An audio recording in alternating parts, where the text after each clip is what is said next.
Hi ಎಲ್ರಿಗೂ ನಮಸ್ಕಾರ. ಇವತ್ತು ಮಸಾಲೆ ಪುರಿ ಹೇಗೆ ಮಾಡೋದು ಅಂತ ನೋಡೋಣ. ಮೊದಲು ಓವರ್ ನೈಟ್ ನೆನೆಸಿರೋಂಥ ಬಟಾಣಿ ಮತ್ತು ಆಲೂಗಡ್ಡೆನ ಒಂದು 5 ವಿಷಲ್ ಓಡಿಸ್ಕೊಂಡಿದ್ದೀನಿ. ಆಮೇಲೆ ಒಂದು ಪ್ಯಾನ್ಗೆ ಒಂದು ಈರುಳ್ಳಿ, ಒಂದು ಅರ್ಧಕ್ಕೂ ಅರ್ಧ ಟೊಮೊಟೊ, ಶುಂಠಿ, 1 ಇಂಚ್ ಬೆಳ್ಳುಳ್ಳಿನ ಹಾಕಿ ಚೆನ್ನಾಗಿ ಫ್ರೈ ಮಾಡ್ಕೊಂಡಿದ್ದೀನಿ.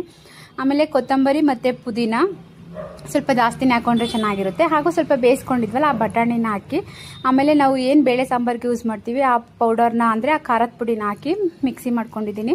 ಆಲೂಗೆಡ್ಡೆ ಮತ್ತು ಬಟಾಣಿನ ಚೆನ್ನಾಗಿ ಸ್ವಲ್ಪ ಹೊತ್ತು ಸ್ಮ್ಯಾಶ್ ಮಾಡ್ಕೊಂಡಿದ್ದೀನಿ. ಆಮೇಲೆ ಒಂದು ಕಡಾಯಿಗೆ ಎಣ್ಣೆ ಹಾಕಿ ನಾವು ರುಬ್ಕೊಂಡಿದ್ವಲ್ಲ ಆ ಮಸಾಲಾನ ಹಾಕಿ ಫ್ರೈ ಮಾಡಿ ನಮ್ಗೆ ಎಷ್ಟು ಬೇಕೋ ಅಷ್ಟು ನೀರು ಹಾಕ್ಕೊಂಡ್ರೆ ಚೆನ್ನಾಗಿರುತ್ತೆ. ಅಕಸ್ಮಾತ್ ತೆಳ್ಳಗಾದ್ರೂ ನಾವು ಬಟಾಣಿ ಕಾಳು ಹಾಕೊಂಡು ರುಬ್ಬಿರ್ತೀವಿ ಮತ್ತು ಬಟಾಣಿ ಕಾಳು ಹಾಕಿರೋದ್ರಿಂದ ಅದು ಗಟ್ಟಿ ಆಗೇ ಆಗುತ್ತೆ. ಸಾಂಬಾರ್ಗೆ ಉಪ್ಪು ಹಾಕ್ಬಿಟ್ಟು ಚೆನ್ನಾಗಿ ಬೇಯಿಸಿದ್ರೆ ಸಾಂಬಾರು ರೆಡಿ ಆಯಿತು. ಮತ್ತು ಒಂದು ಕಡೆ ಬಟ್ಲಿಗೆ ಪಾನಿಪುರಿ ರೆಡಿಮೇಡ್ ತಂದಿದ್ವಿ. ಆಮೇಲೆ ಈರುಳ್ಳಿ, ಸೌತೆಕಾಯಿ, ಕ್ಯಾರೆಟ್ ತುರಿ, ಸ್ವಲ್ಪ ಟೊಮೊಟೊ ಎಲ್ಲ ಹಾಕಿ ಅದ್ರ ಮೇಲೆ ಸಾಂಬಾರು ಹಾಕಿ ಚೋಚ ಉದುರಿಸಿದ್ರೆ ತುಂಬಾ ಚೆನ್ನಾಗಿರುತ್ತೆ. ನೀವು ಕೂಡ ಟ್ರೈ